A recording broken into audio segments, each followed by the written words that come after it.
Glória a Deus. Diz a Bíblia em Lucas capítulo 22, se você puder abrir comigo. Lucas capítulo 22, a história de um episódio muito importante para a história da igreja, quando Pedro é avisado por Jesus de que ele iria negá-lo, não apenas uma vez, mas 3 vezes. E é importante, de vez em quando, ler este episódio tão importante, para que nós nos lembremos também da nossa vulnerabilidade e do perigo que é negar Jesus se não vigiarmos, se não cuidarmos da nossa vida espiritual, se não estivermos atentos. Podemos, à semelhança de Pedro, de alguma forma, em alguma medida, estar negando Jesus, negando conhecê-lo. Então nós queremos hoje retornar a esse texto e a partir dele aprender algumas verdades ou reforçar algumas verdades para a nossa vida espiritual. Está escrito: Simão, Simão, eis que Satanás vos reclamou para vos peneirar como trigo. Eu, porém, roguei por ti para que a tua fé não desfaleça. Tu, pois, quando te converteres, fortalece os teus irmãos. Ele, porém, respondeu: Senhor, estou pronto para ir contigo, tanto para a prisão como para a morte. Mas Jesus lhe disse: Afirmo-te, Pedro, que hoje 3 vezes negarás que me conheces, antes que o galo cante. Vamos orar mais uma vez.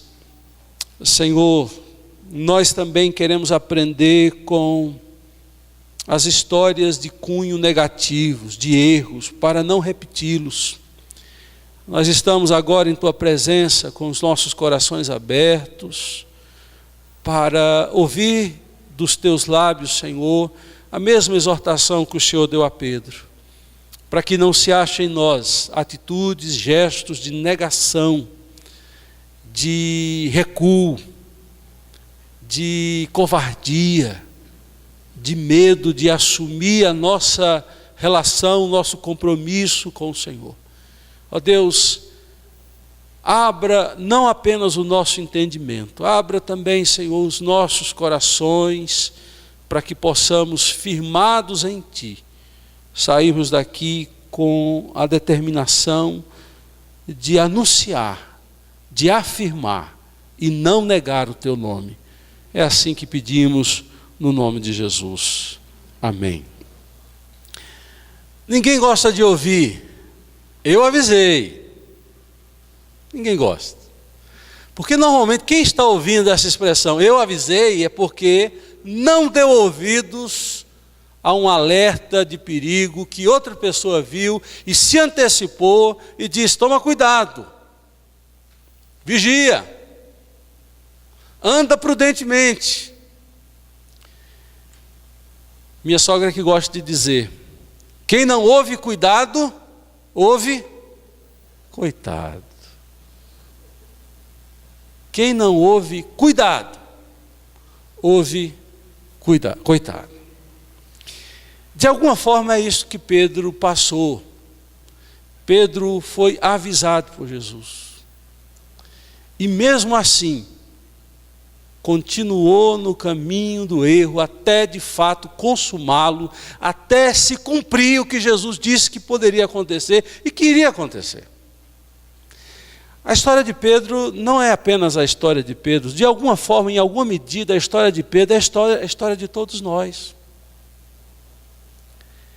E a gente precisa aprender com a precipitação, a arrogância de Pedro, para lá no fundo do nosso coração ficarmos atentos aos sinais que Deus tem nos dado. Então, a primeira coisa que eu quero ressaltar e destacar para você nesta hora é que Jesus sempre avisa. Jesus sempre avisa. Ou por meio de uma pregação, ou por meio de um conselho, de uma revelação, usando um servo dele, uma serva dele, Deus de alguma forma vai deixar lá o aviso.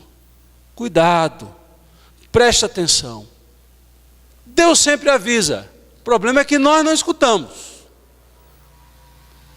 Nós até ouvimos. Outras vezes Deus fala, a gente não ouve. Porque a sintonia não é tão boa.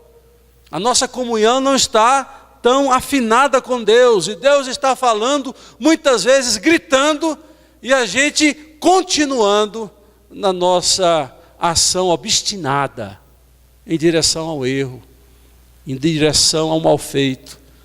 Porque faltou sintonia ou obediência. Deus sempre avisa. Se você for avaliar direito sua vida, quando você pisou na jaca, quando você escorregou e caiu, você pensar um pouco, você vai lembrar que de alguma forma, de algum modo, Deus deu um sinal. Foi aquele dia que você pegou a palavra para ler e o texto caiu em cima da situação que você poderia evitar e Deus falou na palavra. Então, o que nós devemos aprender, queridos? O que Pedro não aprendeu. Ouça o aviso de Deus na sua vida, para que você não venha cair, se distanciar e fazer o que não deve. Não venha envergonhar o nome de Deus. Não venha sofrer, porque Deus avisou. Essa é a primeira lição que nós podemos aprender nessa história de Pedro. Deus sempre avisa. E a outra lição é que de vez em quando a gente escuta, ou quase nunca a gente escuta. Feliz é aquele que escuta os sinais, os comandos, as orientações de Deus previamente, sabendo que melhor obedecer do que sacrificar. Isso é do Velho Testamento. Isto é o velho Samuel ensinando a Saul que a gente não pode viver uma vida de eu vou pecar, depois eu peço perdão.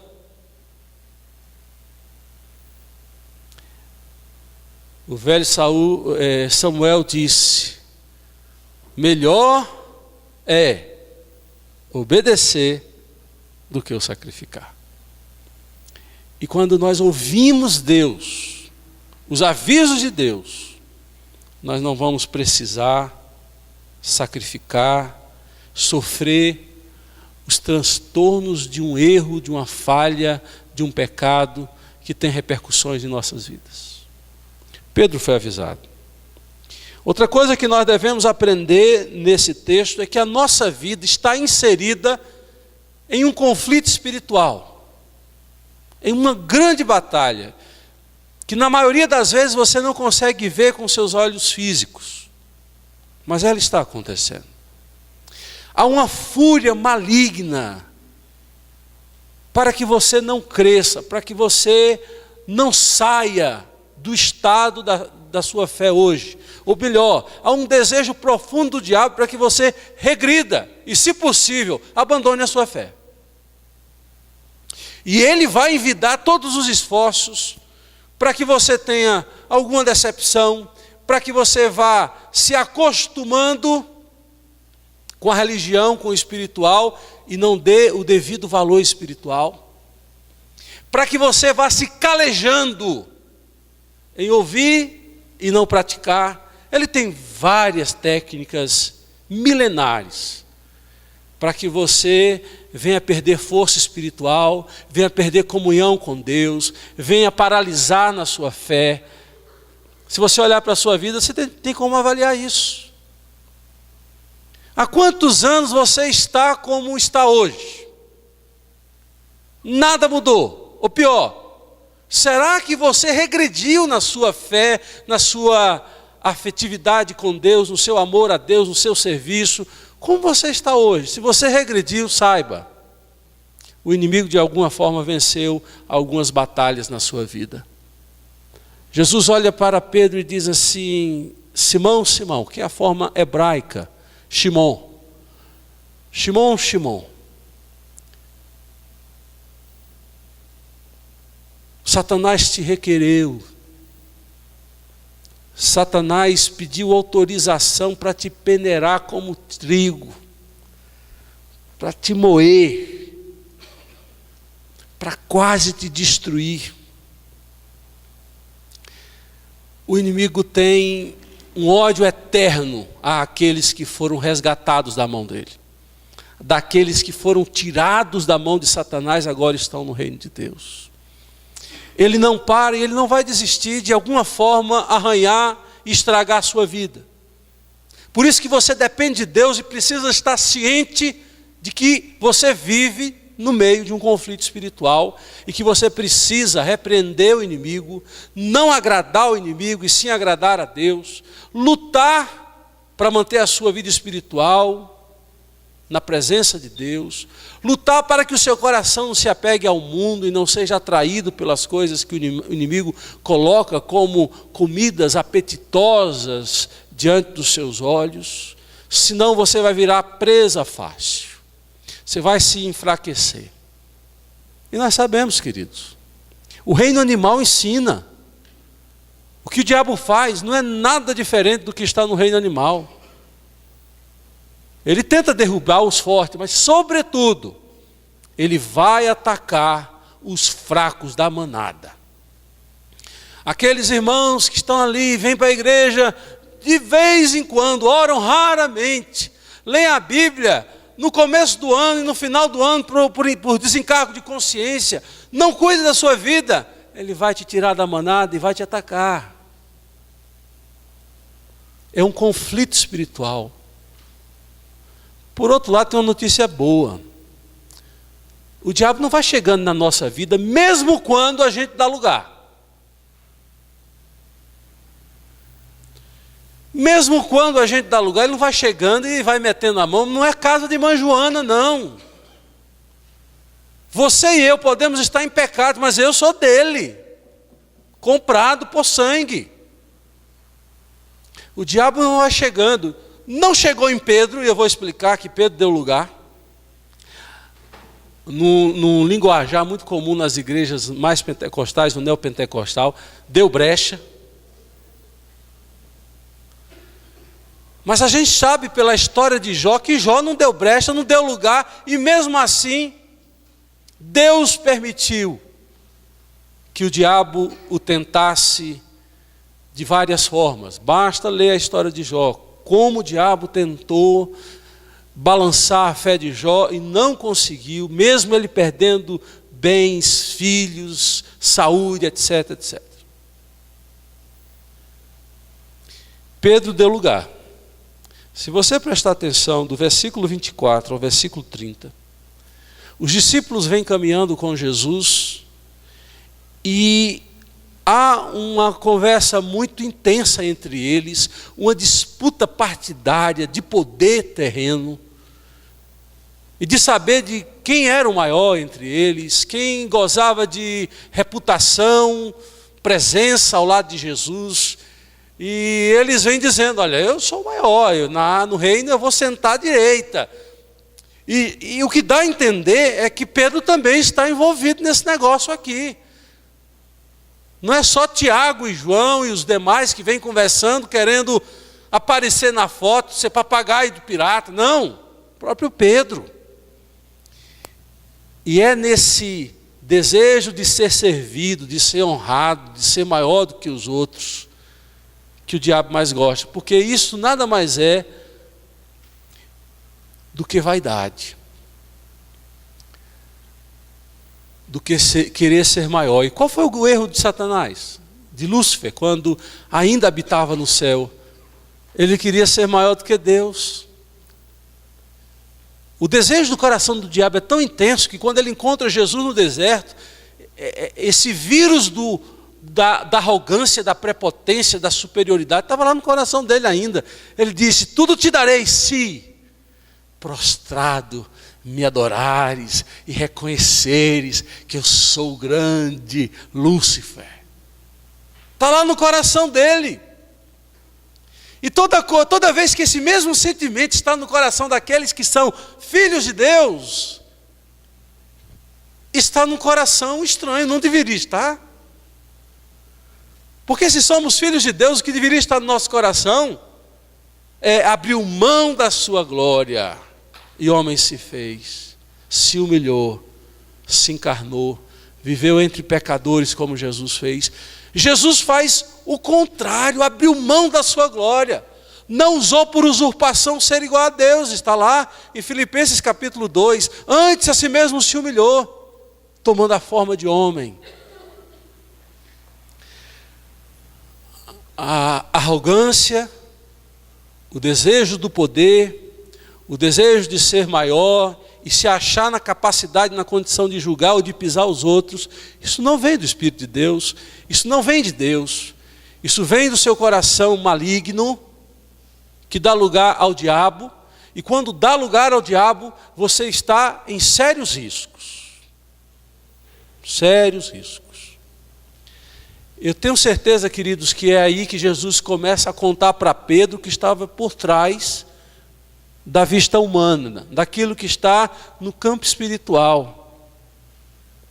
Jesus está de alguma forma dizendo, toda vez que vocês lutam pelo poder, querem ser melhores, maiores do que os outros, toda vez que você acha que merece receber mais do que os outros irmãos seus, você está dando lugar e Satanás se acha no direito de requerer. Chega lá, olha, eu quero lá provar aquele que está lá querendo ser o maior.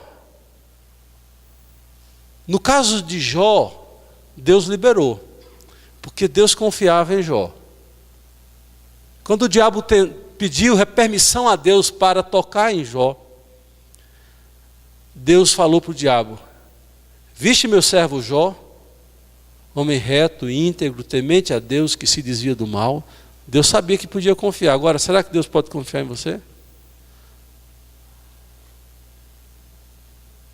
Pedro, diz a Bíblia que Jesus diz que Satanás o requereu para triturar, para limpar, como se faz com trigo, passar pedra do moinho, para tirar aquela parte mais grossa, para chegar na parte mais fina, onde está o amido.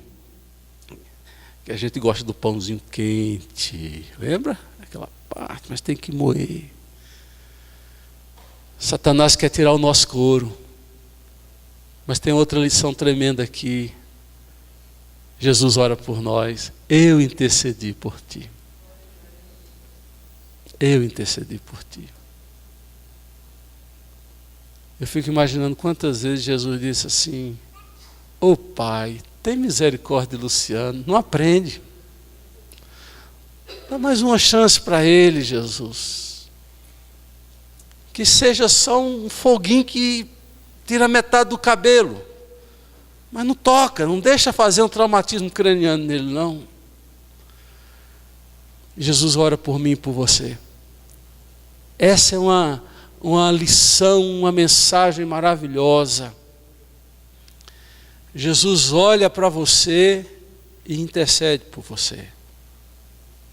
Para que Satanás, na sua fúria, quando nós damos lugar, não consiga arrancar o nosso couro, não consiga nos colocar quebrado no chão.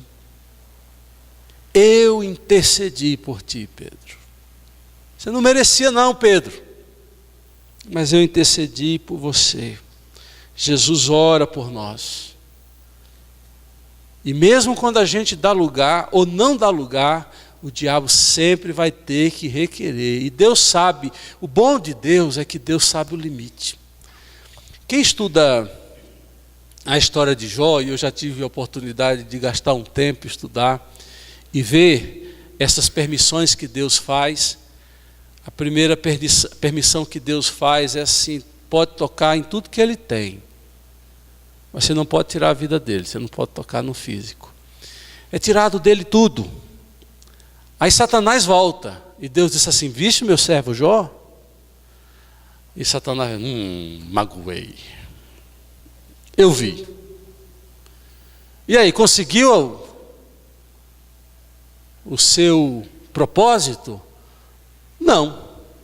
Mas também, o diabo sempre bota uma desculpinha no meio. Aí Deus diz, pode tocar no corpo dele, mas não pode tirar a vida.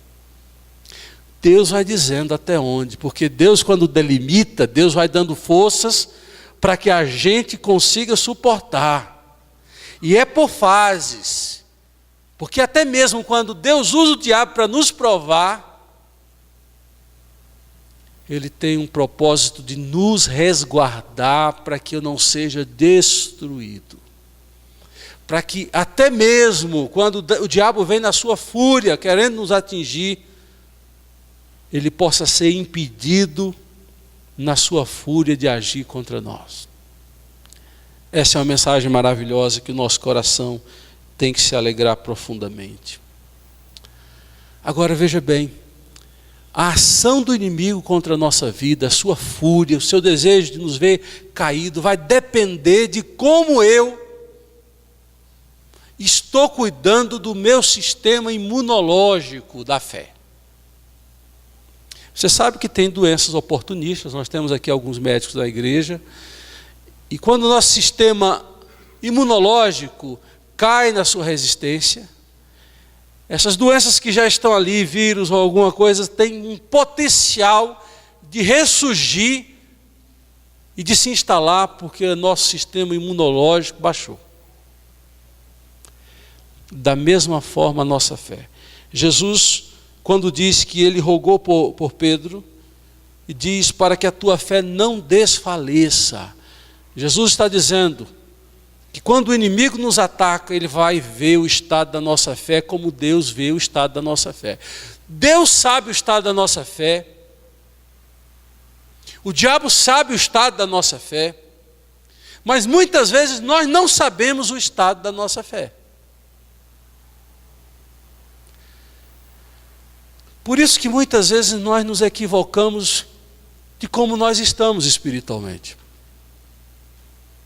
Lá em 1 Coríntios capítulo 10, Paulo faz um alerta, diz assim: aquele que pensa está em pé, veja que não caia. Que diagnóstico maravilhoso. Tem crente às vezes que se acha, não, comigo é diferente, eu sou forte, eu não sou como esse pecador aí, qualquer coisinha derruba.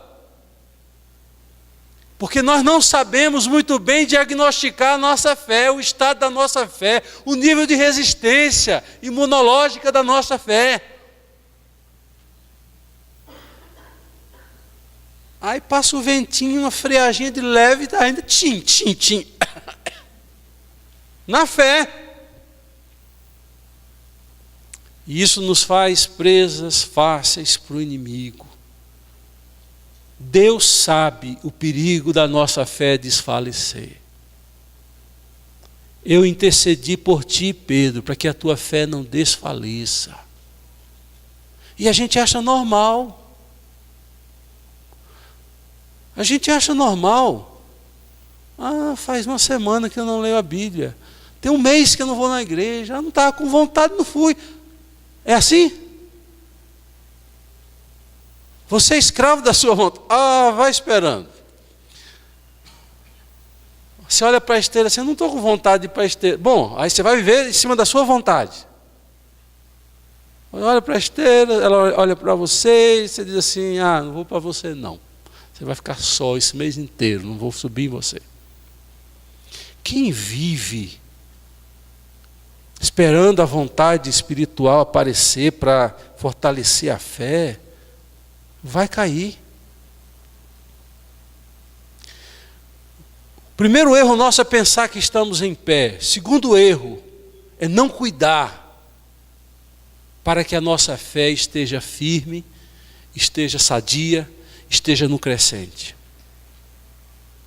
Vocês lembram que eu preguei recentemente sobre 1 Tessalonicenses, quando Paulo disse que mandou Tito de volta a Tessalônica para avaliar o estado da fé dos irmãos, e que quando Tito chega e vê a forma, o modo, o jeito que eles estavam reagindo às adversidades, às oposições de homens do diabo, como eles estavam resistentes, corajosos, Tito volta e diz assim, 10 por quê? A forma que eles estão reagindo às pressões da vida demonstra que eles estão vivendo com a fé sadia.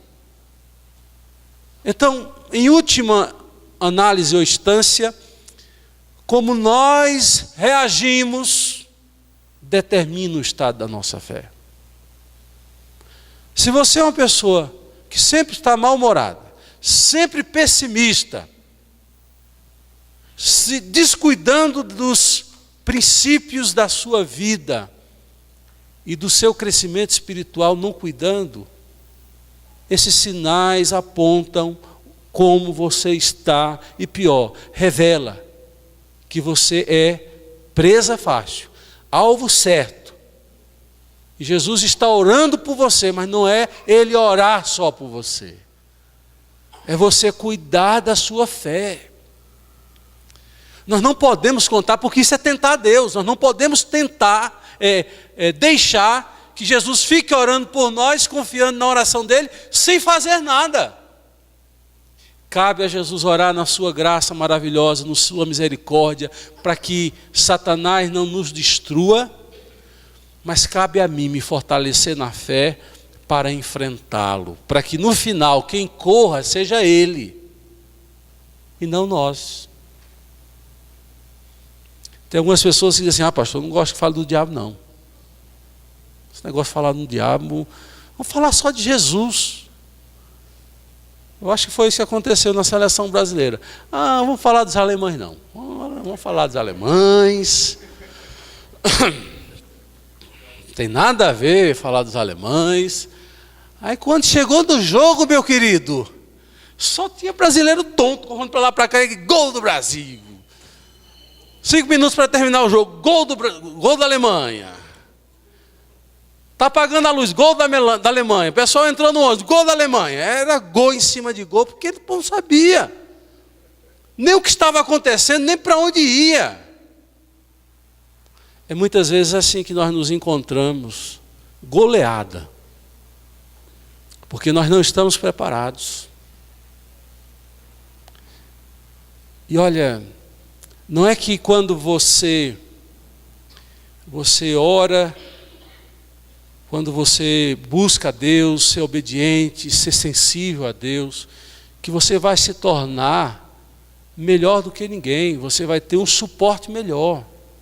Isso não te dá o direito de ser maior, isso dá o direito de estar preparado de enfrentar o inimigo. E eu olho para Pedro e vejo que ele não entendeu que fé não é só palavras, fé é ação. Porque na hora de prometer, Senhor, estou pronto para ir contigo para a prisão, se preciso for, morro com o Senhor junto, nós vamos para a cruz junto. A fé, ela precisa ser professada, falada. Mas sobretudo, a fé precisa ser vivida. A fé precisa ser provada. E a gente gosta de cantar, Bruno, aquela toda vez, a gente fecha até os olhinhos assim, toda vez que a nossa fé é provada, aí você balança a cabeça assim, ó, tu me dás a chance de crescer um pouco mais. Aí isso é música. Aí quando a vida real vem, aí você diz, meu Deus do céu, me ajuda, meu Deus, não dá conta, e vem cá, Jesus. Fé não é só palavras, fé é atitude. Então a gente fala mais e vive mais. A gente descobre que não depende do que eu garanto fazer, mas da graça de Deus que me faz fazer. Paulo, em 1 Coríntios capítulo 15, ele diz, pela graça de Deus, sou o que sou. E o que sou porque a sua graça que opera em mim me faz ser assim. Paulo entendia que ele conseguiu alguns progressos da vida dele, não porque ele era melhor do que ninguém, mas porque ele confiava na graça, a sua humildade, a sua dependência de Deus o fazia mais forte. E ele sabia que não era ele, era Deus que o fortalecia.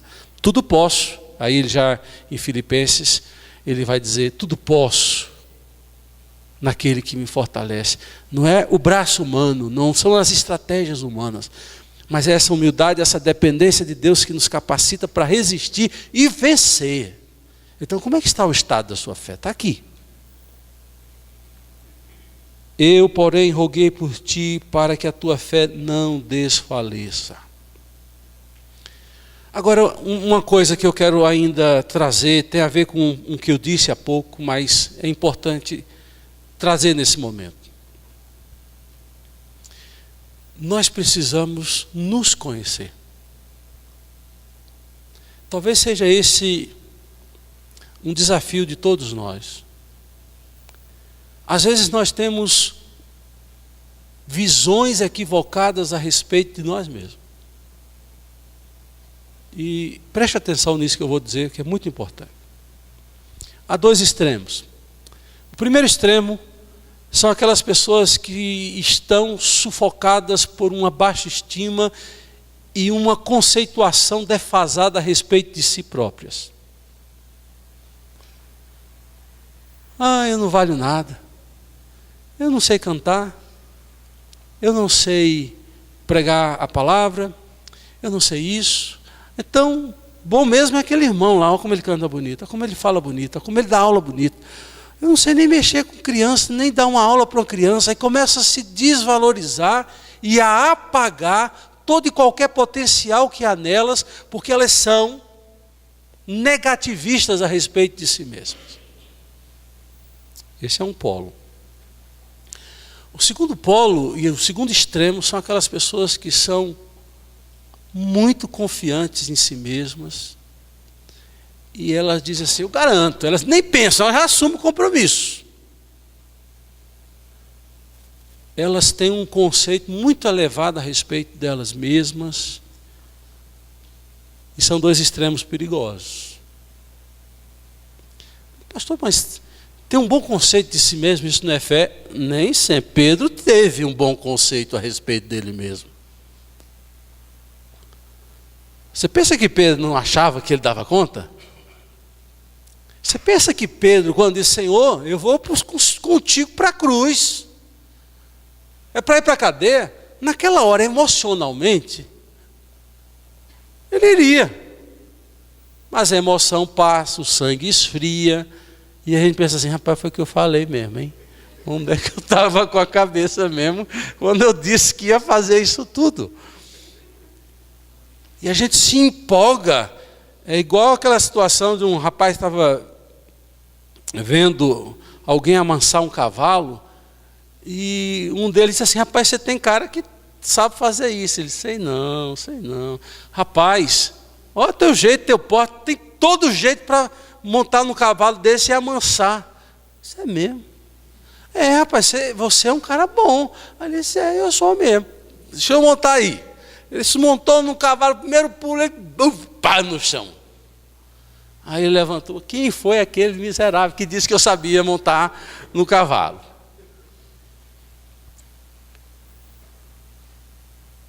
As duas formas de reagir podem ser perigosas. Quando de fato você não tem Deus para solidificar e determinar e revelar quem você é. A grande bênção, queridos, de qualquer homem, qualquer mulher de Deus, é descobrir que ele não dá conta de nada. Que é na sua incapacidade, na sua inoperância, que Deus vai fazer um milagre.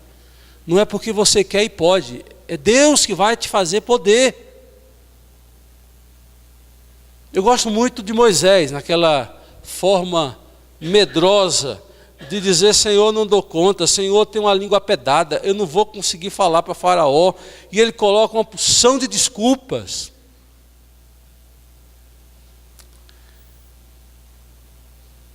E Deus diz assim, Moisés, eu sei disso tudo. Eu não estou dizendo para você fazer aquilo que você consegue fazer. Porque aí, no final, você vai querer glória e aplauso. Porque você fez, você dava conta. Eu quero fazer na sua vida o que você não dá conta de fazer, para que no final você diga, só Deus. Eu não sei como eu consegui fazer isso. Aí você não tem outra alternativa senão a dizer que foi Deus que fez. E foi por causa de Deus que você fez. Quando eu descobri o Salmo 103, se não me engano, versículo 8, que diz assim, Deus conhece a nossa estrutura e sabe que somos pó. Eu vou repetir, porque é bom a gente descobrir isso. Quando a gente descobre isso, a gente não dá uma de Pedro. Deus conhece a nossa estrutura. E Ele sabe que somos pó. Deus já sabia, nós é que não sabemos. A grande bênção é descobrir a nossa incapacidade de ser e de fazer. Paulo, quando ele escreve aos Coríntios, ele diz assim, quem é suficiente para essas coisas? Paulo está dizendo, eu não sou. O que eu sou é o que Deus me capacita a fazer. Dessa forma, entendendo desse jeito, eu não vou ser pessimista e negativo, eu vou ser consciente das minhas fragilidades, limitações, e dizer isso, as minhas limitações e deficiências não impedem que Deus me use. E você não vai ser arrogante e confiar no seu braço e dizer, eu dou conta, eu faço. Você vai dizer, com fé e intrepidez, darei minha vida ao Senhor, porque Ele vai me dar forças para fazer. Toda vez que você coloca, não, pode contar que eu faço, eu dou conta, com soberba e não com fé, porque há duas formas de colocar. A soberba é pensar que está em pé e afirmar coisas e assumir compromissos que ele nem orou, nem pensou e achou que ele daria conta. Intrepidez é diferente. Intrepidez, você olha para si e diz, eu não dou conta. Aí o Espírito Santo vem, te dá uma coragem, uma autoridade, que você enfrenta fornalha acesa, enfrenta caverna com leões, enfrenta sinédrio, e você no final, rapaz, como é que eu tive coragem de ir lá? Aí você descobre que Deus te capacitou. Deus é que fez a obra. Pedro não se conhecia. Então nós precisamos nos conhecer. Conhecer na nossa fragilidade, na nossa incapacidade. E conhecer o Deus que nos conhece. Talvez você diga, eu não dou conta, não vou nem tentar. E muitos de nós tomam esse caminho. E assim desconsideram o poder de Deus. E aqueles que dizem, eu vou fazer, eu dou conta por si só, confiando em si mesmo, estão caindo no mesmo erro, porque desconsideram que eles só podem fazer se o poder de Deus estiver sobre eles. E não porque ele é capaz, estudou em Harvard. Não. O problema de Pedro é que ele não se conhecia. Ele não conhecia o seu futuro, a sua incapacidade. Ele pensou que era rocha e Pedro era pedra. Há uma diferença entre uma pedra solta, sem estabilidade, e uma rocha. Pedro era pedra, pedra pequena. Pedro não era rocha. E Pedro disse, eu sou rocha. E toda vez que você diz o que não é, você está em cima de um alicerce sem fundamento, sem resistência. E nós sabemos o que aconteceu. Pedro, ainda que covardemente, segue Jesus para a casa de Caifás, onde ele é preso. E quando você vai a Israel, é interessante. Eles conseguiram achar a casa de Caifás. Quem já foi viu que tem a rua com pedras, tem até alguns degraus que desce da parte da cidade e vai para o Monte das Oliveiras. Acharam a casa de Caifás, o pátio onde Pedro estava naquela fogueira se esquentando. Tem até hoje um galinho lá, tá vendo? Quando a gente erra, sempre o pessoal faz lembrar o nosso erro. Está lá um galinho assim, cucurucu.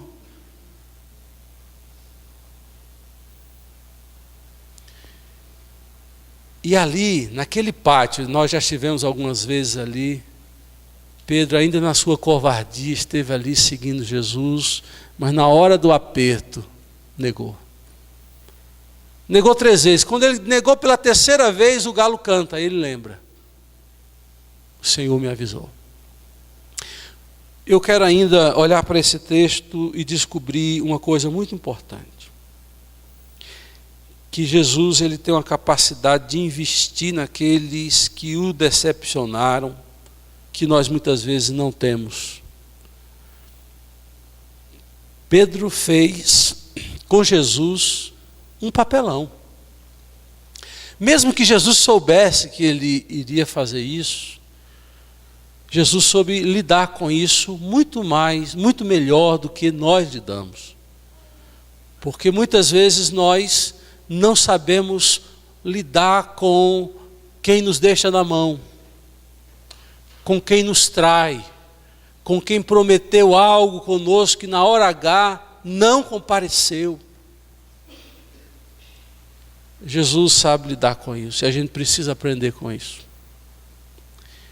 E é impressionante como Jesus consegue investir na vida daqueles que decepcionaram a Ele, o coração dele. Isso é muito bom. Isso é uma lição, é uma mensagem maravilhosa. Porque se Deus tivesse desistido de nós, das vezes que nós erramos com Ele, nenhum aqui poderia se sentar e requerer lugar na presença de Deus. E mesmo sabendo que Pedro iria negá-lo, não iria cumprir com o que ele abraçou e garantiu,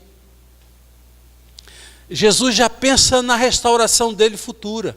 É interessante, a gente fica pensando na nossa dor, Jesus já não pensa na dor, mas pensa em como restaurar Pedro.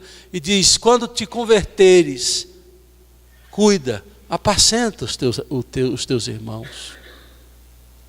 Há uma coisa muito importante aqui, que eu gosto de afirmar isso sempre. Deus não tem lata de lixo. Às vezes nós nos convencemos que pelo fato de termos errado, pisado na bola com Deus, não tem mais jeito para mim.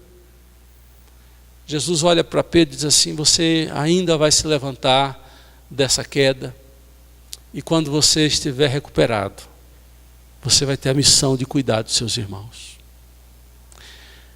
Note, qual foi o erro de Pedro primeiro? Não foi negar, foi de pensar que era maior junto com os outros. Eu quero o meu lugarzinho ali ao lado de Jesus, de primazia, de primeiro lugar. E quem tem essa reação não pensa no irmão, pensa em si próprio. E Jesus já estava tratando esse homem para que quando ele se restaurasse, ele pensasse agora em cuidar dos irmãos, e não de cuidar só dele. Se você só pensa em você nessa igreja, talvez você precisa ser peneirado. Talvez você precisa ser moído. Para que Deus te leve a pensar nos outros. Para que você gaste tempo nos outros. Para com os outros. Algumas pessoas têm uma interpretação muito equivocada. Me permita. Eu sei que já estou avançando na minha palavra. Há uma doutrina na fé evangélica muito importante, que é a doutrina da conversão, do novo nascimento, que é a mesma doutrina da regeneração. São termos sinônimos, que tem a ver com a obra que Deus faz no coração do pecador, levando ao arrependimento, à fé e a viver uma nova vida debaixo de uma nova natureza que Deus nos dá, restaurando-nos na condição de filhos de Deus, para poder viver em comunhão com Deus, debaixo da ação da Santíssima Trindade. E a conversão é uma experiência única, o novo nascimento é uma experiência única. Você se converteu, você se converteu. Você não converte, desconverte, converte, desconverte. Biblicamente isso não existe. Então a doutrina da regeneração é uma doutrina de um momento que você se converteu. Você pode ter momentos de fraqueza na sua fé, mas você não precisa se reconverter. Mas essa palavra conversão ficou muito engessada no meio evangélico, e muitas pessoas, quando leem essa palavra na Bíblia, sempre atrelam o converter ao nascer de novo, e nem sempre o é. Você vai ver muito no Velho Testamento Deus chamando Israel a se converter a Ele. Converter é mais no sentido de voltar a Ele, de voltar a uma vida de comunhão, uma vida de profundidade, uma vida de amor. O converter é mudar rumo, não necessariamente se converter no sentido de regenerar, de nascer de novo, nem sempre. Algumas pessoas dizem que Pedro não era convertido. Veja a coragem, a ousadia de algumas pessoas, que quando leem esse texto, dizem, está vendo, irmão? Pedro aqui, olha, andou com Jesus um bocado, mas não era convertido. Aí eles se baseiam para fazer essa afirmação, porque aparece aqui a palavra conversão. E Jesus diz, quando se converteres, apacenta, cuida dos teus irmãos. Está vendo? Pedro não era nem convertido aqui. Isso é uma forma equivocada de interpretação bíblica. O que Jesus está dizendo para Pedro é que a tua fé vai te levar, vai cair tanto o nível da tua fé, que você vai pensar em desistir. Você vai querer voltar a cuidar de peixe, não de alma. Você lembra que Pedro voltou para Galiléia. Mas você vai voltar de novo ao propósito, ao caminho que eu estipulei para você. E quando você voltar, você vai cuidar de pessoas. Você vai abençoar. Porque Deus vem lá na frente. Talvez hoje você está aqui, mas precisa voltar. Porque uma coisa é vir para a igreja, outra coisa é ir ao Senhor. Ninguém precisa voltar para a igreja em primeiro lugar, precisa voltar para o Senhor em primeiro lugar, depois voltar para a igreja. Porque a igreja você pode se acomodar com a vida religiosa, sem ter uma aproximação com Deus. Então primeiro a gente se converte ao Senhor e depois se integra na igreja. Tem muita gente que se integra na igreja, mas não se converte ao Senhor. Tem muita gente que vem para a igreja e entra para a igreja por adesão e não por conversão. Eu gostei daqui. Aqui é bom. Tem até um cafezinho no final do culto. O pessoal tem umas músicas legais, a gente canta, se emociona. É bom aqui, ó. De vez em quando vou aparecer aqui, é bom. Mas, querido, se você não for a Cristo, Jesus não diz, vinde à igreja, vós estáis cansados. Jesus diz, vinde a mim, vós que estáis cansados e sobrecarregados, e eu vos aliviarei. Depois que você vai a Ele, Ele te manda para a igreja. Mas tem gente que tem pegado o caminho, deixado de ir a Jesus e ir para a igreja, e só vai para a igreja. Por isso que não tem firmeza, porque ainda não nasceu de novo. Se é difícil para o convertido, de verdade, ainda nesse mundo tão atroz, viver e ficar firme com Deus, imagina quem não é convertido. Quem não nasceu de novo. Mas aqui no caso de Pedro, a conversão, quando te converteres, fortalece os teus irmãos, é quando voltares novamente para o caminho, para o propósito. Aí, meu querido, eu quero olhar para você e dizer, será que Deus hoje não está avisando para cada um de nós que é tempo de vigiar? Será que Deus não está dizendo para você cuidar do estado da sua fé? Porque se você não cuidar do estado da sua fé, você vai se tornar presa vulnerável para o diabo. Será que Deus aqui não está deixando claro para você se colocar no seu lugar de humildade, não se achar melhor do que ninguém e confiar no seu próprio braço, na sua própria força? Será que Deus não está dizendo para você e para mim hoje que você precisa se converter ou voltar à prática das coisas primeiras, voltar ao amor de Deus para começar a cuidar dos seus irmãos e fortalecer os seus irmãos? Eu tenho certeza que sim. A história de Pedro não é apenas a história de Pedro, é a história de todos nós. E se nós quisermos aprender a não negar, nós podemos fazer o caminho inverso e ouvir o que Pedro não ouviu e fazer o que Pedro não fez.